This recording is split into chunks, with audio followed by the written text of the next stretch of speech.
መረጋጋትን ማጣት የእግዚአብሔር ሰዎችና የሰይጣን ሰዎች ምልክት አንዷቹ ችኮላና መረጋጋት ነው። ህዱእነት፣ ህድአት፣ መረጋጋት፣ ጸጥታ። ሊቃውንቱ ምን ይላሉ? ለመናፍቃን ህድአት የላቸውም። እርጋታ የሚባል ነገር የለም። ሁሉንም ቶሎ ሞክረን እንጠፋለን። ሌላው ቀርቶ 5 ዓመት የጸለይንበትን ጊዜ እግዚአብሔር ዛሬ መልስ በሚሰጥበት ጊዜ እኛ አኩርፈን ጥለን እንሄዳለን። ቸኩለን ማለት ነው። በክፉ ሰዎች ላይ ሲፈረድባቸው ዛሬ ካላየን ብለን ሃይማኖቱን የሚክድ ሰውም አለ። ከቤተክርስቲያን የሚወጣ ዛሬ ለምን ዋጋቸውን አይሰጣቸውም ብሎ ዲዮቅልጥያኖስ የተባለው ንጉሥ ቤተክርስቲያንን ያን ያህል የክርስቲያኖችን አካላቸውን እንዳክርማ እየሰነጠቀ ደማቸውን እንደ ውሃ ሲያፈስ የነበር በመቸኮሉ ነው። መቸኮል ከሃይማኖት ያወጣል። ለምንድን ነው እንደዚህ ያደረገው? አባ አጋግዮስ የሚባል ሰው ነበር ጳጳስ።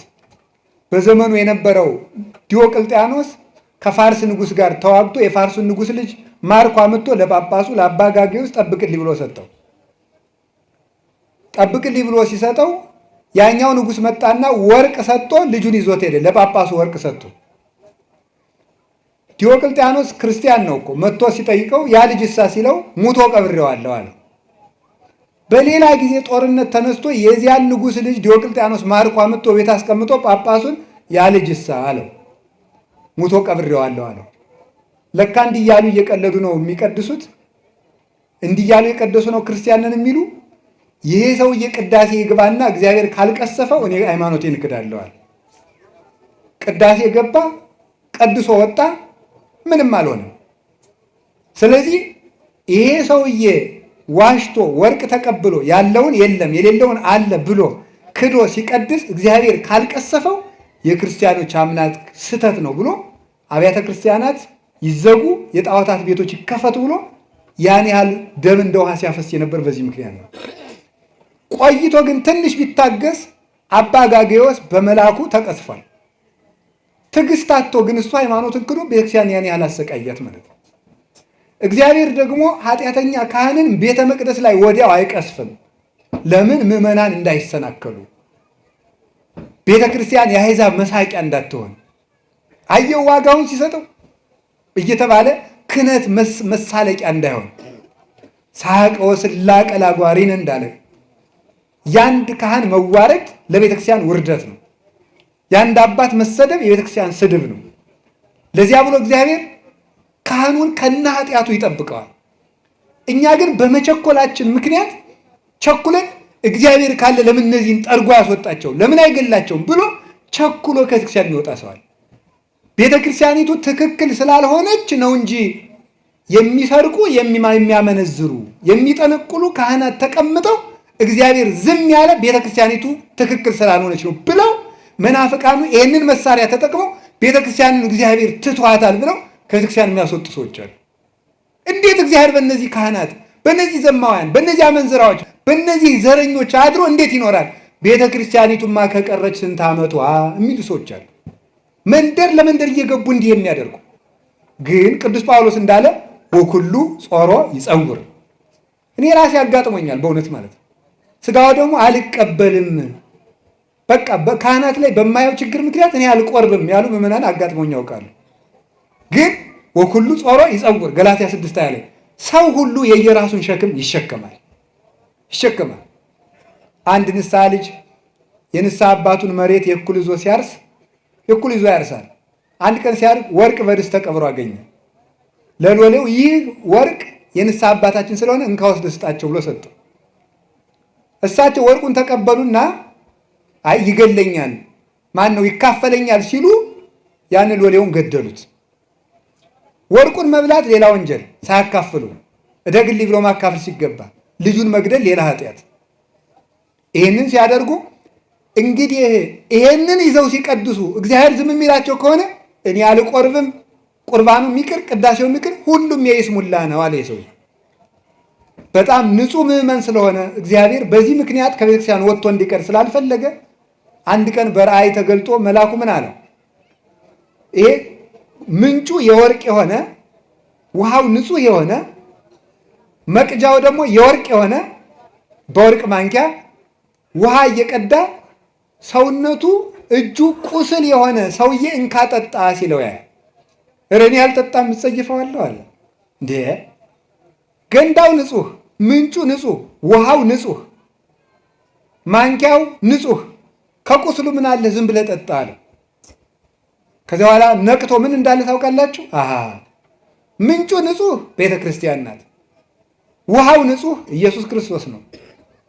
ማንኪያው ንጹህ የተባለ የሐዋርያት ክህነት፣ ቄስ ቢረክስ ክህነት አይረክስም። ቁስል የተባለ የካህኑ ኃጢአት ነው። እኔ ምን አገባኝ ብሎ ሥጋው ደግሞ ተቀብሏል። ለካ ቅዱስ ጳውሎስ ሰው የየራሱን ሸክም ይሸከማል ያለው ይህን ነው አለ። ሰው የየራሱን ሸክም ይሸከማልና ቄሱ የራሱን ይሸከማል ብሎ ከቤተ ክርስቲያኑ ጸንቶ ኖረ። አሁን የመንደር ጠለቅላቆች የሆኑ ሾላኮች ምዕመናንን አንድ የሚያሰድዱበት ኢትዮጵያ የዓለም ብርሃን በሚባለው ቴዎድሮሳውያን የሚባሉት ተሐድሶዎችም ጭምር ቤተ ክርስቲያኒቱን ትቷታል። ኃጢአት ሰልጥኖባታል። ጳጳሳት ኃጢአተኞች ናቸው። መነኮሳት ኃጢአተኞች ናቸው። ገዳሙም ረክሰዋል። ዲያቆናቱም ረክሰዋል። ቄሶቹም ረክሰዋል። ስለዚህ የክርስቶስ ቤተክርስቲያን አይደለችም ብለው ስለሚሉን ቸኩለን መቅሰፍት ባለማየታችን ከቤተ ክርስቲያን እንደ ኤሳው ቸኩለን እንዳንወጣ እግዚአብሔር ይጠብቀን። አንዳንዱ ምስር ብሎ ማለት ነው። አንዳንዱ ምስር ብሎ ለስሜቱ ለስግብግብነቱ ወጣ።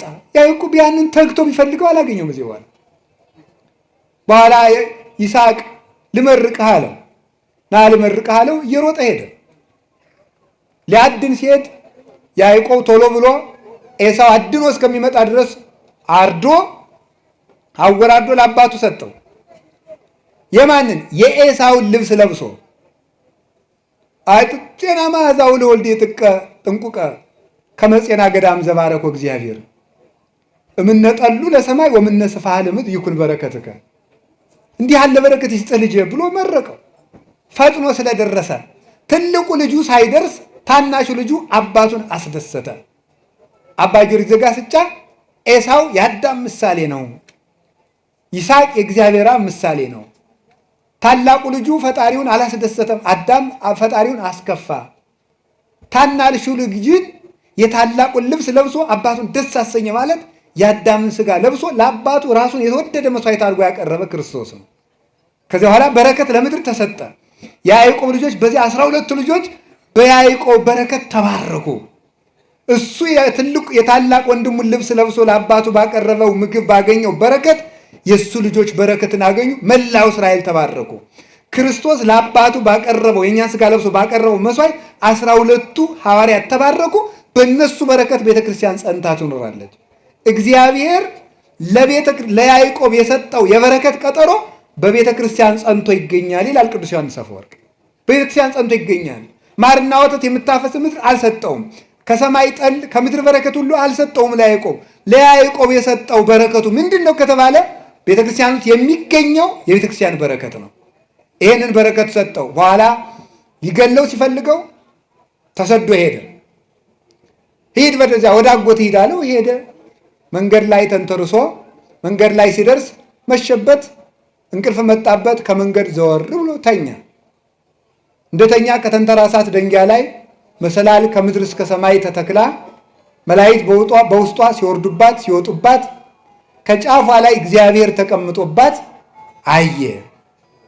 ይህ ስፍራ ታላቅ ነው። ዛቲኑ ሆታ ለሰማይ፣ ይህች የሰማይ ደጅ ናት። ይህ የሰማይ ደጅ ነው። ዘይት ሐነጽ ቤተ እግዚአብሔር ብሎ እዚያ ላይ ዘይት አፍሶ ያዕቆብ ስደቱን ቀጠለ። እየተረጎምን ለመሄድ ይቺ መሰላል እመቤታችን ቅድስት ድንግል ማርያም ናት። መሰላል በማለዳው ክፍለ ጊዜ እንደተማርነው የላዩ ወደ ታች እንደሚወርድ አምላክ ሰው ሆኖባታል። የታቹ ወደ ላይ እንደሚወጣ ሰው አምላክ የሆነው በእሷ ንጽህና ነው። የወርቅ መሆኗ የእሷ ንጽህናዋ ቅድስናዋ ነውር የሌለባት መሆኗ ነው።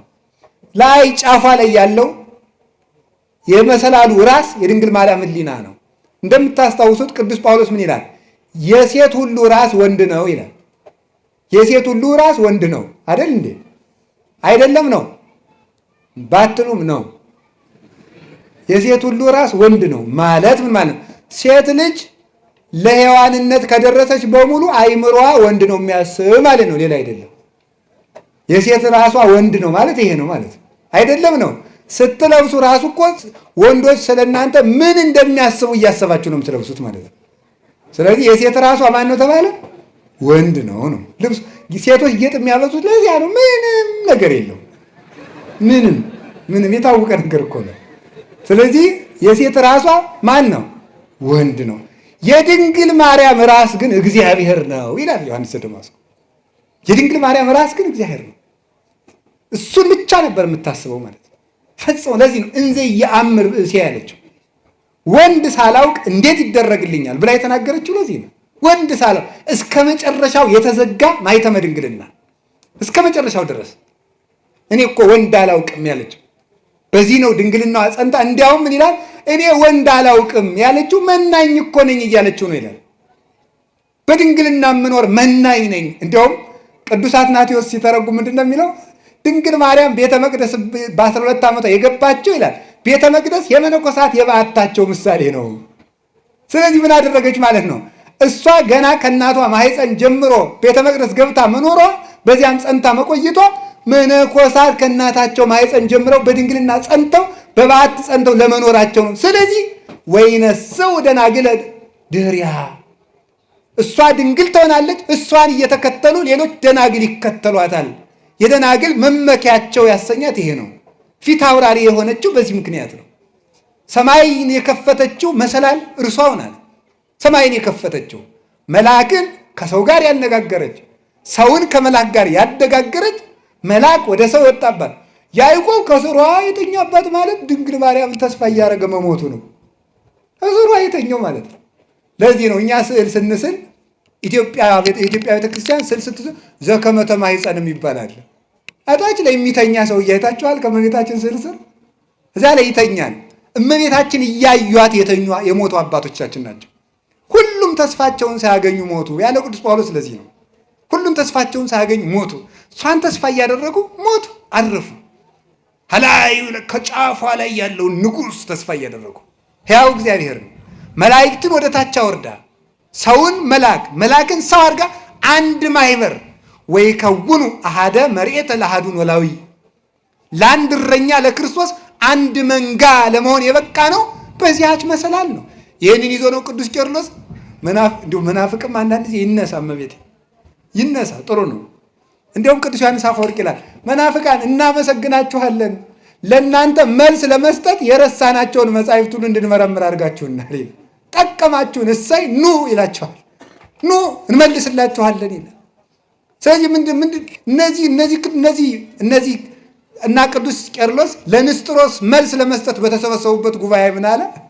ንስጥሮስ ድንግል ማርያምን ተሳድቦ ለእሱ መልስ ሰጡት። ሲሰበሰቡ አስተጋብአተነ ቅድስት ድንግል፣ ተመልከቱ፣ እንተባቲ ንዋየ ድንግልና ዘአልቦ ሙስና፣ መለወጥ የሌለበት ድንግልና ያላት ምርጥ ቃይቱ ማርያም ሰበሰበችን ይላል።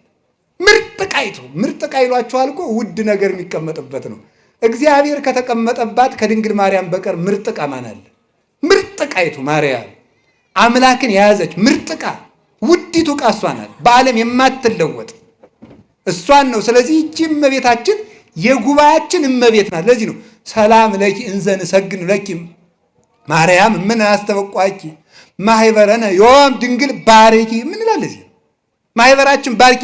የማህበር እመቤታችን ናት። የጉባኤ እናት እመቤታችን ናት። ከታች ያዕቆብ አለ፣ ከላይ መልአክ ይወርዳል። ሰውና መልአክ አንድ ላይ እንዲሰበሰብ በቤተልሔም እንዲሰበሰብ ያደረገቻቸው ሰማይ ማርያም ናት።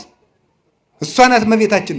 የያዕቆብን ውበት የወደደ ለርስቱ መረጥን፣ ወሐረየነ ሎቱ ለርስቱ ስንወልድ ያዕቆብ ዘአፍቀረ። የያዕቆብን ርስት የወደደ ለርስቱ መረጠን አለ። ወስኑሰ ለያዕቆብ ይእቲ ሥጋ ለቅዱስ ያሬድ። የያዕቆብን ርስት የወደደ ለርስቱ መረጠን ሲል ቅዱስ ዳዊት ያቺ የያዕቆብ ውበት እኮ ክርስቶስ ከድንግል ማርያም የነስታት ሥጋ ናት አለ። እንዲህ አድርጎ እግዚአብሔር የመረጠን ለርስት የተመረጥንባት አበው ደግሞ። ስለዚህ ምን አሉ አባቶቻችን ደግሞ ሌላ የተረጉሙታል። አይ መሰላል ሁለት ነው ያለው፣ እንደዚህና እንደዚህ ያለ ሁለት የቆመ ነገር አለው። እነዚህ ሃይማኖትና ምግባር ናቸው።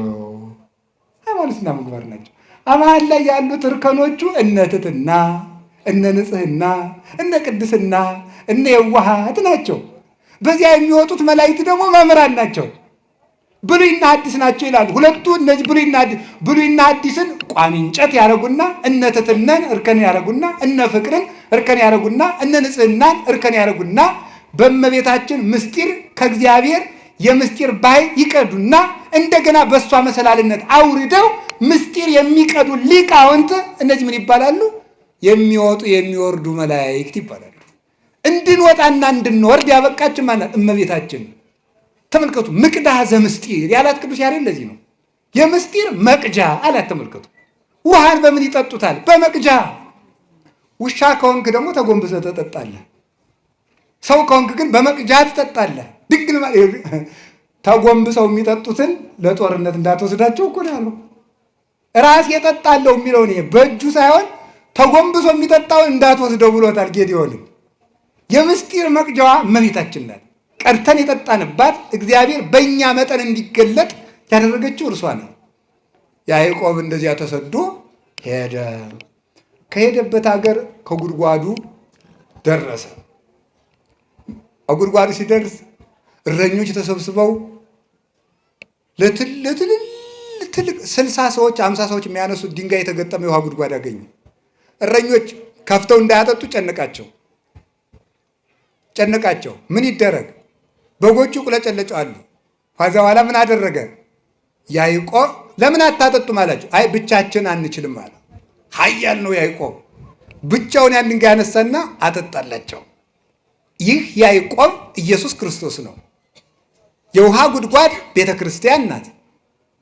በጎቹ ክርስቶስ እየጠማቸው 5000 ዘመን የተራቡ የአባቶቻችን ነፍሳት ናቸው። ከፍተው ላይ የተገጠመው ትልቅ ድንጋይ መርገም ነው።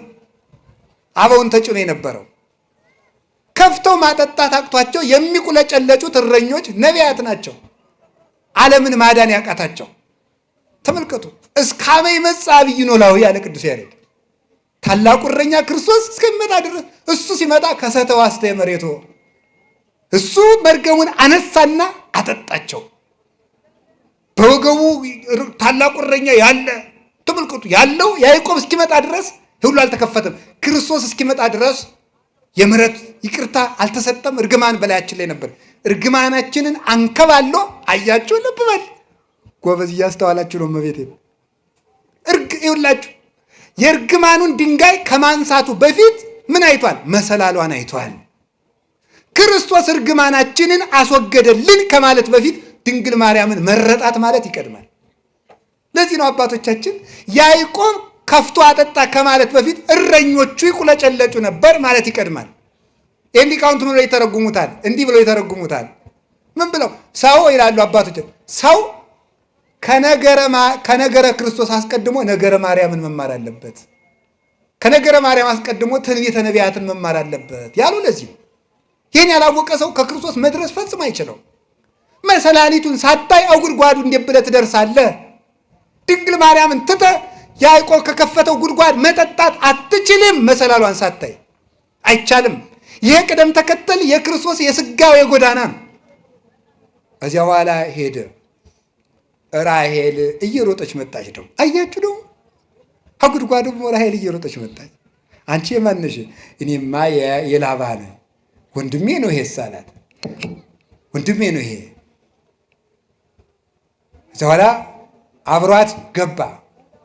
አብሯት ከገባ በኋላ ራሔልን አጋባኝ አለው። እሺ አለው። ራሔልን አጋባኝ ሲለው እሺ አለና አውቆ ትልቅ እያለ ትንሽ አይዳርም። ታላቂቱ ልያ እንደው መልኳ የዚያን ያህል ነው። እሷን ዳረለት። ኋላ ተዳር ሰርጎ ዓለም ቀለጠ ተብሎ ስትታይ ማናት? ልያ። ታምር እኮ ነው። ራሔልን ብሎ ወዶ ልያ። አይገርማችሁም? እናንተ እንደዚያ ሆናችሁ አታውቁም? በመልክ እኮ አይደለም። ራሔልን ብላችሁ እየለፋችሁ ልያ ናችሁ። በቃ ሁሉ ነገር ማለት ነው። መጨረሻ ላይ መልክ ለፍቶ ልያ፣ ለፍቶ ልያ። እንዲሁ ይገርማል እኮ ለፍቶ ከእግዚአብሔር ውጭ ተለፍቶ ተነግዶ መጨረሻ ላይ ልያ ነው ሲነጋ ማለት ነው። ሲነጋ ያው ነው። ዛሬ እንዴት ላድርጋ ነው? 7 ዓመት ተገዛልኝ አለ። 7 ዓመት ተገዝቶ ማን ይሰጠዋል? ሊያን ልኮ አይደርስም። 7 ዓመት ተገዝቶ ሊያን ከሰጠ በኋላ እንዴት ታደርገኛለህ ሲለው ትልቅ እያለ ትንሽ አይዳር ማለት እንደገና ደግሞ 7 ዓመት ተገዛና ራሔልን ልጨምርልሃል። እንደገና 7 ዓመት 7 ዓመት ከተገዛ በኋላ በል ደሞዝ ስጠኝና ወደ ሀገሬ ልመለስ ሲለው እንደገና 7 ዓመት። ስንት ዓመት ተገዛ ያዕቆብ? 21 ዓመት ተገዛ። ግን ያዕቆብ ራሔልን ይወዳት ነበርና ለያዕቆብ ጥቂት ቀን ሆነለት ይላል። በያዕቆብ ውበት ምክንያት 21 ዓመት እንደ ቀን ተቆጠረ። ራሔል መንግስተ ሰማያት ናት ይላሉ ሊቃውንቱ። ስለ መንግስተ ሰማያት ውበት የብዙ ዓመት መከራ እንደ ጥቂት ቀን ይቆጠራል ይላል። ያዕቆብ መከራውን ያልሰለቸው የሚወዳትን ራሔልን ስለሚያውቅ ነው። ቅዱሳንን መከራ ያልሰለቻቸው የመንግስተ ሰማያትን ውበት ስለሚያውቁ ነው። ሕማምነ ዘለሰዓት ክብረ ወስብሐተ አፈድፊዶ ይገብር ለነ ይላል ቅዱስ ጳውሎስ። ለጥቂት ሰዓት ቅዱስ ጳውሎስ ያን ያህል ዓመት ተሰቃይቶ የጥቂት ሰዓት መከራችን ይለዋል። የጥቂት ሰዓት መከራችን ብዙ ክብርን አብዝቶ ይሰጥናል ይላል። የጥቂት ሰዓት ቅዱስ ቄርሎስ ዘእስክንድርያ ይህን ሲተረጉም ይላል ዓለም ከተፈጠረ ጀምሮ እስከሚጠፋ ድረስ ያለ የሰው ልጅ በሙሉ ዋጋ ሆኖ ቢሰጥ መንግስተ ሰማያትን ለአንድ ደቂቃ ትክ ብሎ ለማየት እንኳን ዋጋ አይገኝም ይላል። ግን አጋንንትን ያሳፍራቸው ዘንድ ሕያው ቅዱስና መሐሪ እግዚአብሔር ይችን የመሰለች ሀገር በቀዝቃዛ ውሃ ሰጠን ይላል። ቸር ይሉሃል። ይሄ እኮ ነው በእውነቱ ማለት ነው። ቸር በቀዝቃዛ ውሃ መንግስተ ሰማያትን የሚሰጥ ነጋዴ እግዚአብሔር ብቻ ነው። እግዚአብሔር ብቻ ነው። ከዚያ በኋላ ያዕቆብ ደመወዜን ስጠኝ ሲለው 7 ዓመት ገዝቶ ደግሞ አልሰጥም። እኛም መንግስተ ሰማያት የመንግስተ ሰማያትን ውበት ገብቶን መከራ እንድንንቅ እግዚአብሔር ይርዳን። አሜን በሉ እንጂ። ራሔልን ለማግኘት ስንት ዓመት መገዛት ያስፈልጋል? ሊያን እዘህ የምትሮጥ ከሆነ መሮጥ ይቻላል። ራሔልን እስከምታገኝ ድረስ ድካም ነው። አሁን የፕሮቴስታንቱ ምኑ እኮ ደክሞት ነው። ኧረ በቃኝ እኔ ሆዴ ሞላ እኔ እያለ የሚጃጃል ነው። ሊያን እዞ የሚሮጥ ነው ይሄ ሁሉ ማለት ነው። ራሔል አይደርስም። ትዕግስት የላቸውም። ለራሔል ዋጋ አይከፍሉም። ለመንግስተ ሰማያት ዋጋ አይከፍሉም። አዛላ ተገዛ። ደሞዜን ስጠኝ ሲለው አልሰጥም። ኋላ አይ በቃ እንግዲህ አይደርስም መስሎት እኮ ነው። በል እንግዲህ ዝጉርጉር እግዚአብሔር ምን ብሎ ይመክረዋል ያዕቆብን? ዝጉርጉር ሲወለድ ለእኔ ይሁን በለው አለው። ኋላ ሄደና ዝጉርጉር ሲወለድ ያዕቆብ በግ ጠባቂ ነው። አብዛኞቹ የእግዚአብሔር ቅዱሳን በግ ጠባቂዎች ናቸው። የሚገርማቸው ዳዊት በግ ጠባቂ ነው። ሙሴ በግ ጠባቂ ነው። አብርሃም በግ ጠባቂ ነው። ዮሴፍና ወንድሞቹ በግ ጠባቂዎች ናቸው። ያዕቆብ በግ ጠባቂ ነው። ሁሉም በግ ጠባቂ ነው። ምክንያቱም የክርስቶስ ምሳሌ ክርስቶስ የእኛ እረኛ ስለሆነ ማለት ነው። የእሱ ምሳሌዎች ስለሆነ ከዚ በኋላ ዝጉርጉርን ስጠኝ በለዋል። ዝጉርጉር ሲወለድ ልውሰድ አለ። ውሰድ አለ። ዝጉርጉር ምን 10 ዓመት አንድ ቢወለድ ነው ብሎ ነው። ደውቃ ድረስ እኮ አይደርስም መስሏችሁ የምትገቡት ቃል ኪዳን ብዙ አይደል? ብዙ ድሮ እናት አባቶቻችን እንደሚቀልዱብን ማለት ነው። ይህንን ግልገል አሳድግና ያንተ ነው ይሉና ስንለፋ ጨው ስናልስ ለይተን ቅጠል ስናበላ ከርመን ደግሞ ይቺ አሁን የተወለደችው ናት እንባላለን። አይ መከራችን እኮ ነው እንደሆነ ስንለፋ ይሄ እንግዳ ስለሚመጣ አሁን ልናርደው ነው ፊኛውን እሰጣለሁ ለአንተ እንባላለን። ከስረን ቅርት እንደው ይገርማል። እንደዚህ እኮ ነው ማለት ነው። የአንዳንዱ ትዳር ቃል ኪዳን እንደዚያ ነው አይደለ? እንደዚህ አይደርስም መስሏችሁ ማለት እንዲያው እሺ በይኝ እንጂ እኔ እንዲያው ምንም እኮ ነው። ሰውየው ራሱ ዛሬ ምንም አያደርግም። እዚያው አለ የመጨረሻ በጥብጥ ነው የሚሆነው ማለት ነው። እና እንደዚህ አድርጎ አይደርስም መስኮት ዝጉርጉር ውሰድ አለ። የማይጨበጥ ተስፋ መስጠት የአጋንንት ምሳሌ ምናቸው ነው? መለያቸው ነው። የማይጨበጥ ተስፋ መስጠት እስቲ እግዚአብሔር ያሳየችው። አሁን ባለፈው አንድ ሰው ሲነግረኝ ነበር፣ አንድ ፓስተር ያደረገውን። ሁላችሁም አካውንታችሁን አምጡትና ቡኩን እዚህ ያስቀምጡትና ኢየሱስ 100 ሺህ ብር ያስገባላችኋል። ኧረ አያስገባም። ነውር እኮ ነው በእውነቱ። የማይጨበጥ ተስፋ መስጠት ነውር እኮ ነው። የአጋንንት ጠባያቸው ነው። የመናፍቃን ጠባያቸው ነው። ጌታ ኢየሱስ ይላል በቅርብ ቀን መኪና ይኖርሃል። ላይኖርም ይችላል። ነውር አይደለም ይሄ? መኪና ይኖርሃል ይለኛል ይላል። ባይኖረው አይጠየቅም። እዚያ በኋላ በቅርብ ቀን ባንኩ ይሞላል። ከየት መጥቶ ተጎልተ ያልሰራውን ነውር እኮ ነው። ያልዘሩትን ማጨድ ይቻላል? እንዲሁ የእነሱ ጅልነት እኮ አይደንቀኝም። የእናንተ እብደት ነው እኮ። እናንተ እብድ አይደላችሁም። እዚያ የሚያብዱትን ነው። እንዲሁ በጣም ነው እኮ የሚያስደንቀው በእውነት ማለት ነው። እንደዚህ አድርጎ እና እንደ ላባ አይደርስም እየመሰላቸው ሲደርስ እንጨናነቅበታለን ብለው የሚያደርጉ ሰዎች አሉ። እግዚአብሔር አሁን እንዲሁ እያሉ የሚስቅ እግዚአብሔር አሁን አንዱ ያደረገውን ሰምታችኋል። እግዚአብሔር ስንት ሴቶችን ነው እግዚአብሔር ከኔ ውለዱ ብሏችኋል እያለ ሲያጃጅል፣ አሁን ደቡብ አፍሪካ ታስሮ ያለ ከ60 በላይ ሴቶችን ነፍሰ ጡር አድርጎ ማለት ነው። አሁን ይህንንም እንግዲህ ጌታ ኢየሱስ ፈቅዶ ብሎ የሚቀበል እብድ ንፍልል ማለት ይህ እኮ ነው። እውነት ነው የምነግራቸው። የማይጨበጥ ተስፋ አንሰማም። እስኪ በሉ የማይጨበጥ ተስፋ በሉ። ምን አንልም። ደግሞ ምንድን ነው የሚለው መጽሐፍ? የሚታይ ወዘሰ ዘያስተሪ ኢኮነ ተስፋ፣ የሚታየው ተስፋ አይደለም። እስኪ በሉ ሁላችሁ የሚታየው በሉ። ምን አይደለም? ተስፋ አይደለም። በሚታይ ጤና ይሰጥሃል። በቅርብ ቀን በእግርህ ትሮጣለህ። በቅርብ ቀን በእጅህ ትሮጥ። ምንድን ነው እንደዚህ ያለ ነገር? ዘሐመ ምስለ ክርስቶስ ይነግስ ምስለ ክርስቶስ እምከመ አረይነ ሕማመ ምስሌሁ ከማሁ ንኤሪ ክብረ ምስሌሁ። ቅዱስ ጳውሎስ ያለው በመከራ ከመሰልነው በክብር እንመስለዋለን። ከክርስቶስ ጋር እንሞታለን፣ ከክርስቶስ ጋር እንነሳለን። የሥጋ ስብከትን ተስፋ የሚያስደረግ የላባ ስብከት ይሄ ነው። ዝቁርቁሩን ውሰድ የሚል አይደርስም መስሎት ነው። ኋላ ምን አደረገ? ያዕቆብ የዋህ ነው፣ ሞኝ ግን አይደለም። ቅድም እንደተነገርነው 3 በትሮችን ወሰደና ላጣቸው። 2ቱን ላጣ፣ አንዱን ቅጥልጣል አደረገው። ቅጥልጣል ወይም ሸመለመሌ ምን ማለት መስላችሁ? አሁን የሆነ ጫፍ ላይ ይልጠዋል፣ ቀጥሎ አይልጠውም፣ ይቀርጸዋል ማለት ዝጉርጉር ማለት ነው። ኋላ እነዚያን አንድ ነው በደንብ አድርጋችሁ እንድትሰሙ። 2ቱ ተልጧል፣ አንዱ ብቻ ነው ወስዶ አገንዳው ያደርገዋል። አገንዳው ሲያደርገው በጎቹ ያንን እያዩ እንዲጠጡ ያደርጋቸው። ሲጠጡ ደግሞ አውራ በጎች መጥተው አንድ እንዲሆኑ ያደርጋቸዋል። ከዛ በኋላ ያንን እያዩ ሲጠጡ፣ አንስት በጎች ያን እያዩ ሲጠጡ፣ አውራ በጎች መጥተው ደግሞ አንድ ሲሆኑ ያንን ብጥር የመሰለ ይጸንሳሉ። ጠቅላላ በጉ ሆነ ምን እንደሆነ ዝጉርጉር። ደውኩ ይገርማል እኮ ጠቅላላ የሚወለደው በሙሉ ምን ሆነ? ዝጉርጉር እንዲሆነ። ይህንን ይዘው ሊቃውንቱ ሴቶች እንደው አንዱ ነው ያለ፣ ሴቶች ወንድ በተመኙበት ቀን ሌላ ወንድ ሲያልፍ እንደው በሜዳው ተመኝተው ማታ ከባላቸው ጋር ካደሩ የቀኑን ሰው የሚመስል ልጅ ሊወልዱ ይችላሉ። ይሄ በጣም ችግር ነው ማለት ነው። ይሄ በጣም ችግር ነው። ከዛ በኋላ ሰውየው ምን ሊል ይችላል? ከማን የወለድሽ ይል ያ ልጅ ደግሞ ያ ሰውየው ቁጫን ሰውዬ አስቸጋሪ ነገር ነው በእውነቱ ማለት ነው። ስለዚህ ለዚህ ብልሃቱ ምንድን ነው የሚያስፈልገው? ዓይንን መመለስ ነግሬያችኋለሁ። እስቲ ዓይንን መመለስ በሉ። አዎ ቅዱስ ዳዊት ያለው ይሄ ነው። ሚጦላ አይንቴ ከመይራ ከንቶ፣ ዓይኖቼ ከንቱ ነገርን እንዳያዩ መልስልኝ። እስኪ በሉ ዓይኖቼ በሉ ከንቱ ነገርን እንዳያዩ ምን በልልኝ ነው? መልስልኝ። ዓይንን መመለስ እንዴት ያለ መልካም ነገር ነው ማለት ነው። እንደው በዚያው የሥጋውን የምናውቀው ትዳሩም እንዳይበጣበጥ ብዬ ነው ይሄን ያመጣሁት እንጂ ሐሳባችን ሌላ ነው። ዝጉርጉር ተወለዱ። ከዚያ በኋላ ዝጉርጉር ተወለዱ።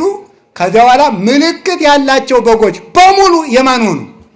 አረ ንገሩኝ በሞቴ ርዕሳችን ላይ ደረስ። ትምህርታችን ይጨርስ ነው። ዝጉርጉሮች የማን ናቸው? ምልክት የሌላቸው የማን ናቸው? የላባ ናቸው ማለት። ከዛ በኋላ ያዕቆብ ያንን በግ ካተረፈ በኋላ እግዚአብሔር ምን አለው? ወደ ቤቴል ተመለስ አለው።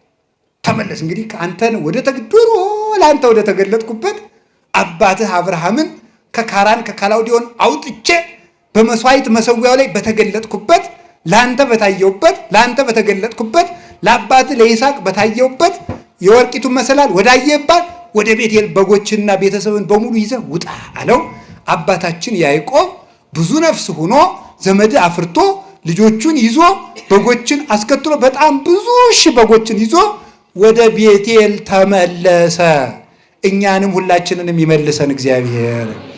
ምስጢሩን እነጋገርና እንጨርስ። ይሄ ላባ የተባለ እንግዲህ ተመልከቱ፣ ላባ ዲያብሎስ ነው። ላባ የተባለ ዲያብሎስ ነው። በደንብ ብላችሁ ስሙ። ላባ የተባለ ዲያብሎስ ነው። ያዕቆብ የእግዚአብሔር ምሳሌ ነው። እግዚአብሔር ምሳሌ ነው። ያዕቆብ በዚያ የኖረበት ጊዜ ወይም ደግሞ እዚያ የነበረው ገንዳ በጎቹን ያጠጣበት የነበረው ገንዳ የቅድስት ቤተ ክርስቲያን ምሳሌ ነው። ውሃው የጥምቀት ምሳሌ ነው። በጎቹ ምዕመናን ናቸው። አውራ በግ የተባሉ መምህራን ናቸው። እነዚህ መምህራን ናቸው። ያ በትር የተባለ ሁለቱ የተላጡት የተባሉት አብና መንፈስ ቅዱስ ናቸው። አንዱ የተዝጎረጎረው የተባለ ወልድ ነው፣ ሰውም አምላክም ነውና ወልድ እሁዬ ጻዕዳ ወቀይህ፣ ልጅ ወንድሜ ቀይና ነጭ ነው።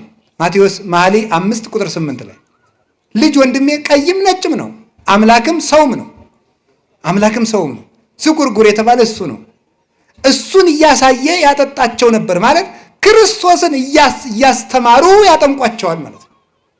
ሂዱና ዓለምን ወንጌል አስተምራችሁ ደቀ መዛሙርት ያድርጓቸው ስላለ ክርስቶስን እያስተማሩ ክርስቶስን እየሰበኩ በልቡናቸው እያሳደሩ በክርስቶስ ስም እየጠሩ እክህደከ ሰይጣን እያሉ አምን በከ ክርስቶስ አምላኬ እያሉ አጋንንትን እያስካዱ ላባን እያስካዱ ዲያብሎስን እያስካዱ ክርስቶስን እየሰበኩ ያጠምቋቸዋል።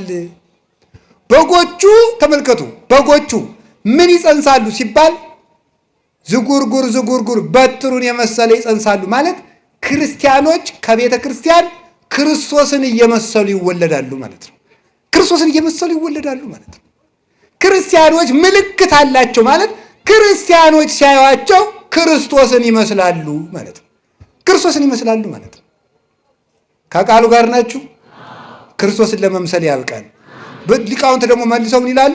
በጎቹ እነዚህ ምንድን ናቸው?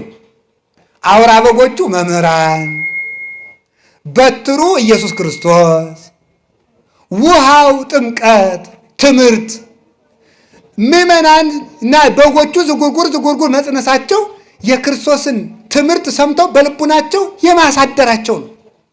ዝጉርጉር መውለዳቸው ማለት ያንን በምግባር መግለጻቸው ነው። እነሱን የመሰለ ሰው መተካታቸው ነው።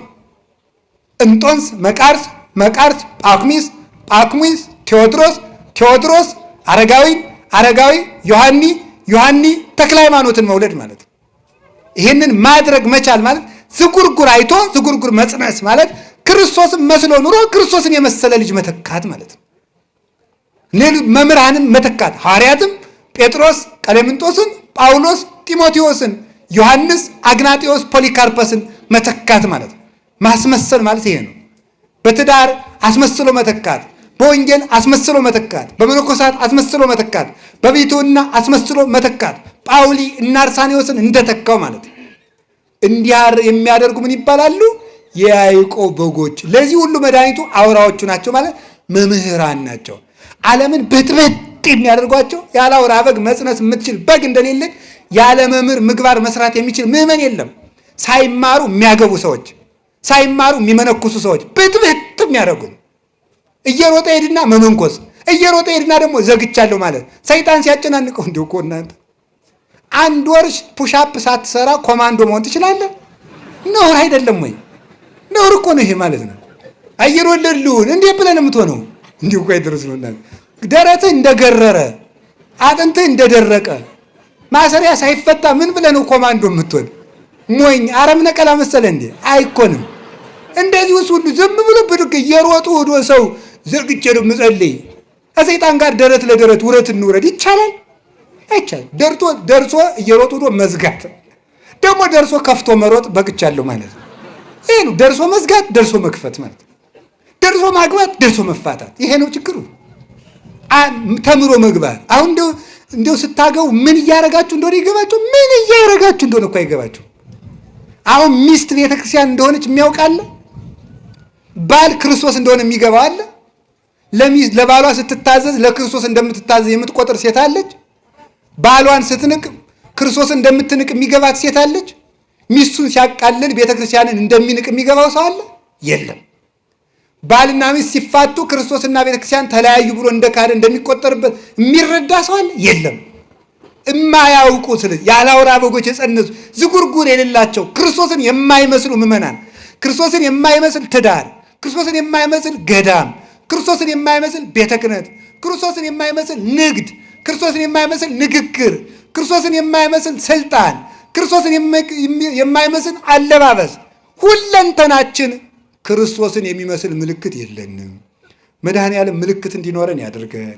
ምልክት ይውላችሁ የክርስቶስ መሆናችን የሚታወቀው በትሩን መስለን በመጸነሳችን ነው። የክርስቶስ መሆናችን የሚታወቀው እሱን የምንመስልበት አንዳች ነገር። እስቲ እንደው እግዚአብሔር ያሳያችሁ፣ ክርስቶስ ያመልክታችሁ። አሜን በሉ። እንዲሁ አሁን እኔን ተውኝ፣ መቼም ግድ የለም ደግሞ እኔን ሌላ ሰው ይምከረኝ አይሻልም? እንዲህ አሁን እናንተ እስቲ አሁን ምናችሁ ክርስቶስን ይመስላል? እስቲ ንገሩኝ። ስናገር በሉ። እሺ ትመስላላችሁ? እንዴት ነው የምትሉ? ውጣ ግባ ትመስላላችሁ? ለስበላ እስኪ ስበላ በሉ ደግሞ